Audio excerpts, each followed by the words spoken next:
সাহস দেখাবেন না। বরং আল্লাহর কাছে দোয়া করতে থাকুন। মনে রাখবেন, দুঃখ কষ্ট হলেও দুনিয়ার জীবন শেষ হয়ে যাবে।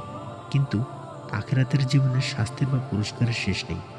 পৃথিবীর সীমিত এই লোভ, লালসা যেন আপনাকে আখিরাতের কঠোরতম শাস্তির উপযুক্ত করে না তোলে। আল্লাহ কাউকে তার সাধ্যের বাইরে কোনো কাজ চাপিয়ে দেন না।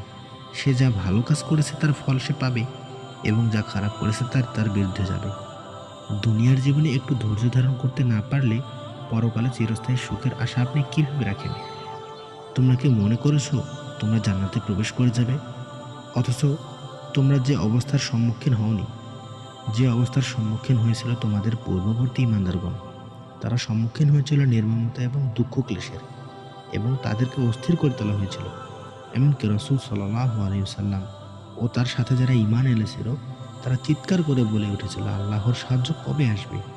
তখনই তাদেরকে একটু সুখবর দেওয়া হয়েছিল।